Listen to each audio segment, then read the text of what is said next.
On this live flight, a medieval clash puts a man's life at risk. He's potentially gravely unwell. Time is of the essence. A mercy dash for a young child. This MRI shows that he's got swelling in his brain. So we just have to be mindful and be prepared for anything that happens on the flight. And a daredevil kid risks everything. Possibly was KO'd, he had no recollection of the actual event. It's pretty scary thought, all right. When emergencies strike, time, distance, and the men and women of life flight can be the difference between life and death. This is life flight.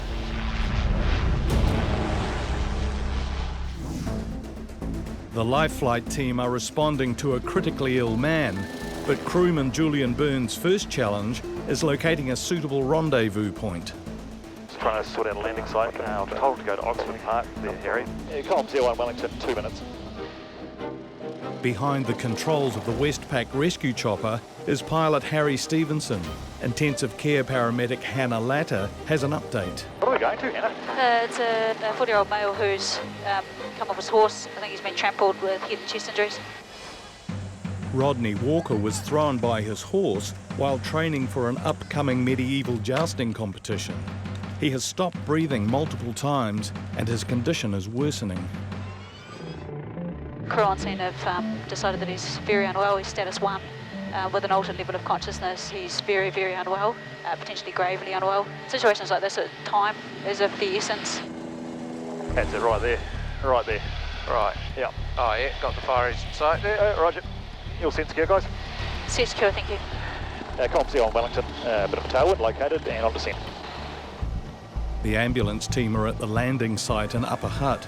Hannah's first priority is assessing Rodney's potential head injury. Hey Andy, I'll jump in. Rodney wasn't wearing a helmet, and paramedic Steve Marshall is concerned the Australian jousting champion is showing signs of a severe head injury. He's had about 6 episodes apparently of apnea, lasting about 10 seconds. So where he stopped breathing? Yep. Rodney, open your eyes for me. Rodney, hi. Rodney, look at me. Hi. My name's Hannah. I'm the helicopter paramedic. Rodney's dazed expression is causing concern, and there are other signs his head injury is serious. Good. With his vomiting, there was blood coming out of his mouth and nose. Sure. Back at Life Flight Base, the air ambulance has been called into action to help a young child who is extremely ill. 2-year-old Potelenga has been diagnosed with a lesion in his brain, and doctors fear it is cancer. Got a seizure and he was admitted to the hospital.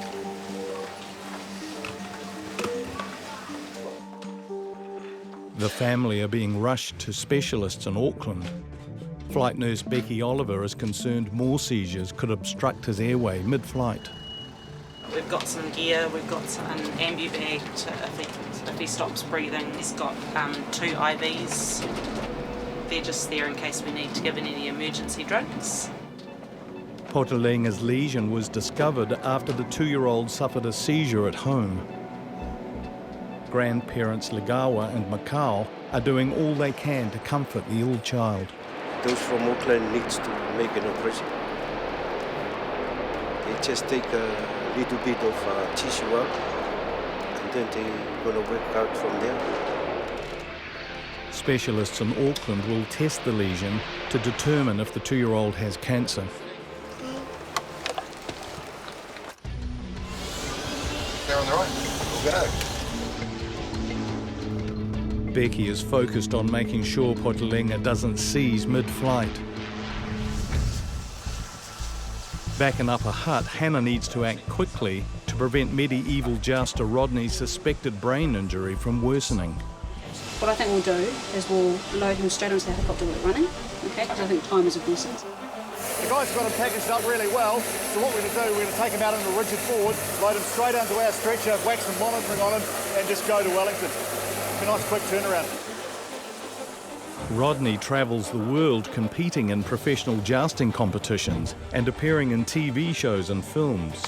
Now he's been left at risk of permanent brain damage. Clear left part Lambo there, Harry.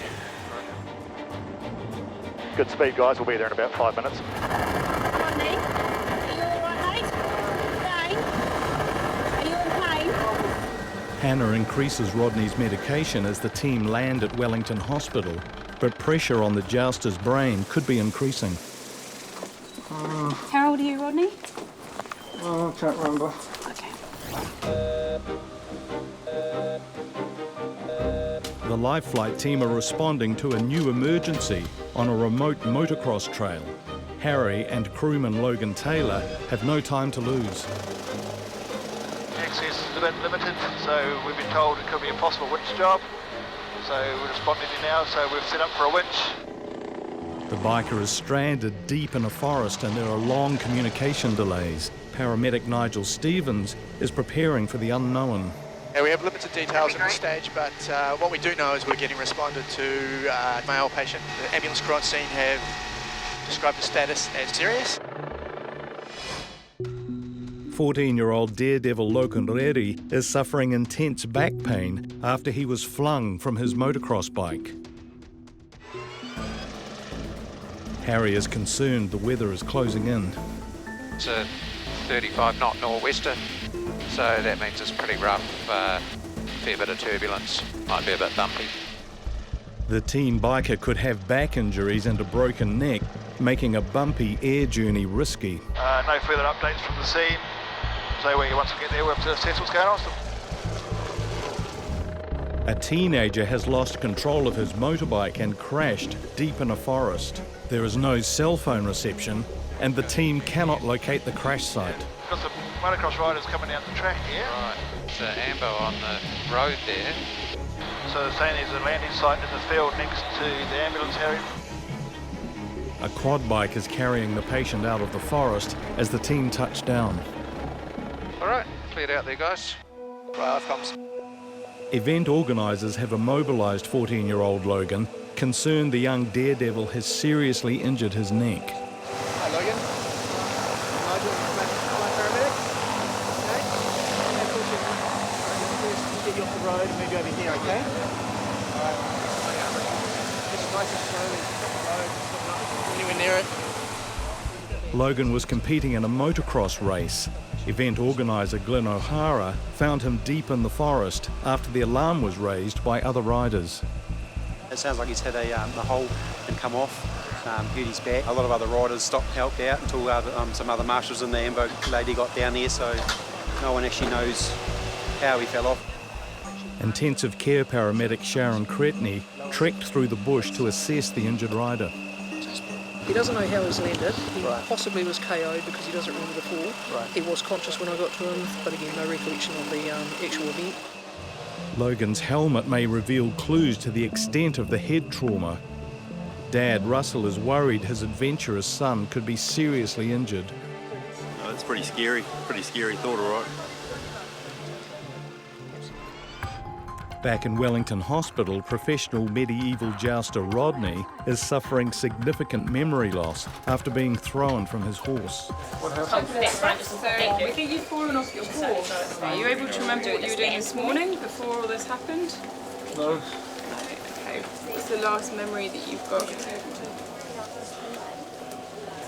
I don't remember anything. Can't remember. Consultant Paul Quigley is concerned bleeding inside Rodney's skull is putting pressure on his brain. Unfortunately, this gentleman doesn't appear to have been wearing a helmet at the time, and so he's hit the ground with his head. And people forget how high a horse is and sort of what sort of speed you can fall off it at. So the amount of energy that goes into it is a lot. So he needs a CT scan of his head. On 3, guys. 1, 2, 3. Rodney keeps asking the same questions and has stopped breathing multiple times since his accident. Nurse Victoria Richmond cannot rule out the presence of a brain bleed. So obviously having quite a big strike to the head, we don't want to be seeing any bleeds in the brain, so that's one of our biggest concerns. And after this he will be quite concussed anyway, but the bleed is our major concern. Rodney's suit of armour weighs over 30 kilograms and may have also caused spinal injuries. Sweet, we're done. Thank you. Right, Rodney, you've had your scan, so we'll just get you back around to ED, okay? And you can see your wife. Meanwhile, the Life Flight team are en route to Auckland to save 2-year-old Potulinga's life. Becky is concerned the toddler is at risk of sudden respiratory arrest from seizures caused by a mysterious lesion in his skull. This MRI shows that he's got swelling in his brain, so we just have to be mindful and be prepared for anything that happens on the flight. Potulinga's grandparents rushed him to their GP after they witnessed his first ever seizure. The fits have continued over the last few days. Becky suspects they will only get worse. There's seizures where you can have localised areas of your body twitching, or you can have tonic-clonic seizures, which are full body seizures, and you can be quite drowsy after those, and some people can not maintain their airway, so those are particularly dangerous. Back at the motocross track, the team are preparing spinal patient Logan for the flight ahead, but bad weather is closing in. Okay, ready on 3, 1, 2, 3, lift. A bumpy ride could further injure the boy's spine or cause airway complications should he become sick in flight. Mum Diana is concerned for her son. Yeah, I'm a bit worried about him, but that's Logan. He's very adventurous, outgoing. He does anything, he gives everything a go, so yeah. I was coming down a long straight and I was giving it quite a bit. Then it was like a groove, I don't know what it was. I hit it and my front wheel just went straight down. I went over the handlebars and yeah. Just advising him departed scene for Marston Hospital. The short trip to hospital proves to be the right decision, but Mum Diana will have a long wait to discover if her son's spine is damaged. I don't know. Hopefully it's not too bad. Back in Wellington Hospital, medieval jouster Rodney has had a CT scan, but it will take time for doctors to discover the severity of his head injury. You guys can come up and have a chat, just come over to the side. Yep. Wife Michelle commandeered friend Catherine's car to get to her husband's side. Got a big headache.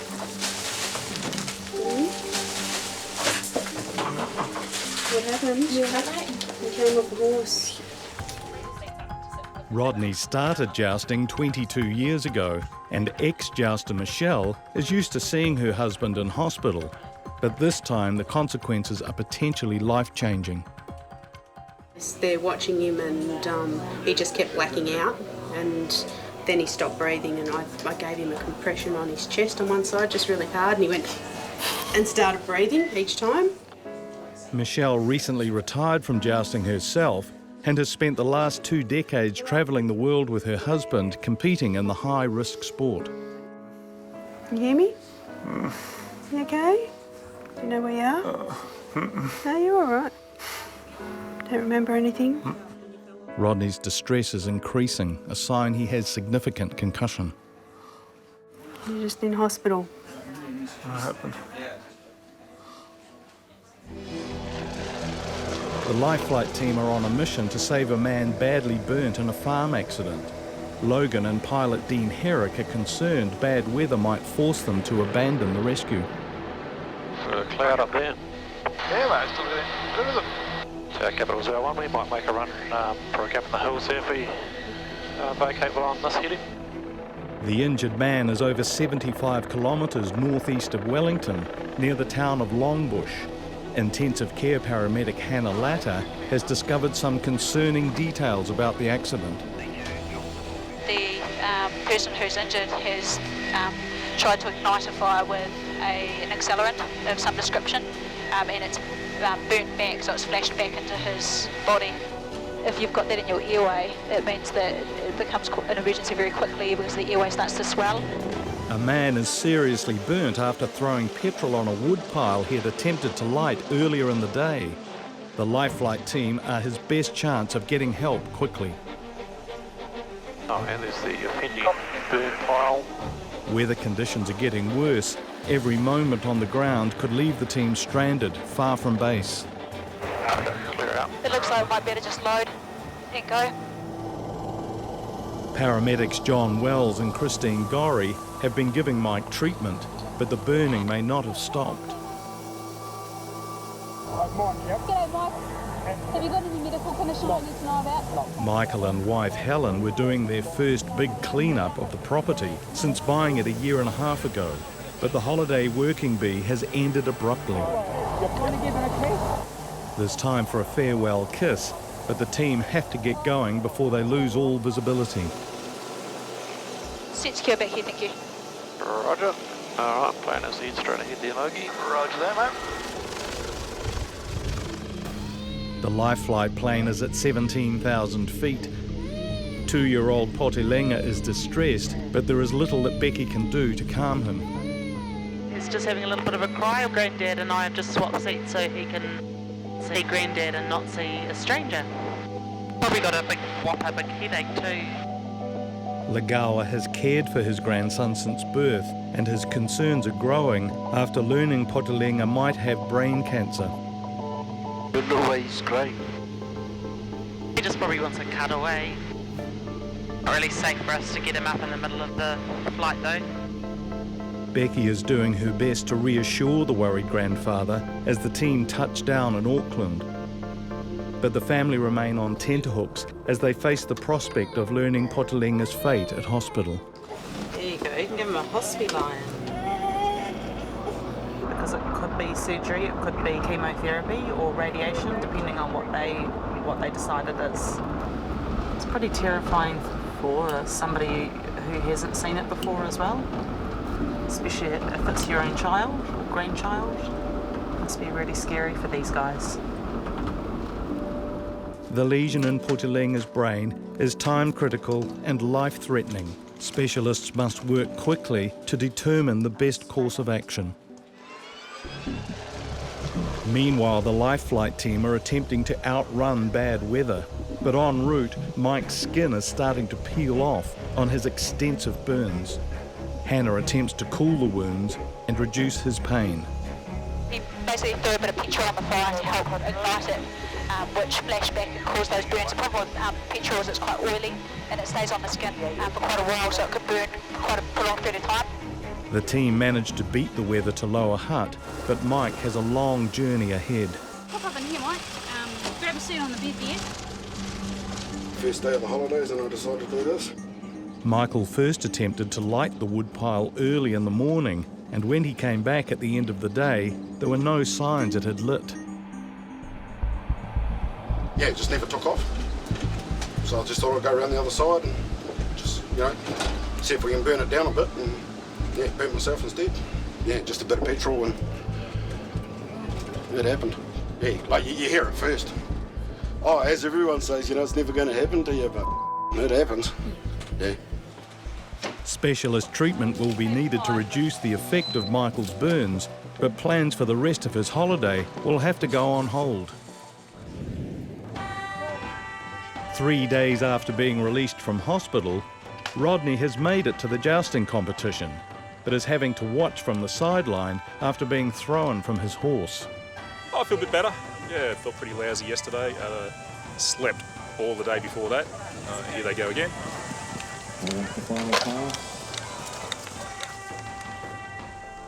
The jousting star was cleared of bleeding in the brain, but Rodney still can't remember anything after getting on the plane from Australia 2 days before the accident. Still don't remember getting here. I don't remember anything up until waking up in the hospital. So I don't feel like I've been or done anything since I've been here. They're showing me photos of us doing stuff, and I'm in them, but it feels like I've been photoshopped in. I just don't remember. So yeah, it's a very weird feeling. Michelle is preparing the horse that threw her thrill-seeking husband for a special presentation that will help Rodney feel part of the event despite his accident. We've had just about every second person stop us and say, is there any chance you can come out and show us the armour and the costume that you've built for the tournament? So that's our plan this morning. So we're saddling No Name up, and Catherine's going to lead No Name because Rod's still not ready to hop on a horse yet. And he's going to walk around so that everybody can see his armour and costume. This is the first time horse No Name and Rodney have met since the accident. We've got the competitor there by the name of Rob Walker. He's an absolute legend. He came over especially for this event to do this and had an accident on Friday. Absolutely gutted. We have a big round of applause for Rob Walker. Well, it's really, really frustrating. I've been jousting for 20 years and it's what I do, and it's really, really frustrating. But yeah, it's better than not being here at all. A bright side, I suppose. So, thank you guys. Up for the, Yeah, it was good that we finally made it to the event, and thank you so much to everyone that helped us out along the way, and especially Life Flight for getting him to the hospital so quickly. They do an amazing job, and thank you so much for getting me from Upper Hutt to Wellington so quickly for care, and a huge thank you to my wife Michelle for when I stopped breathing, she kept me going until the doctors came and got me going again. So yeah, a huge thank you to everybody. Petrol burn patient Michael was kept in hospital overnight before being sent home, where he spent the rest of his holiday recovering from the burns to his body.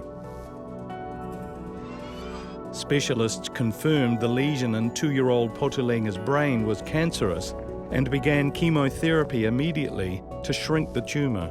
Surgeons will attempt to remove the remains of the tumour as soon as possible.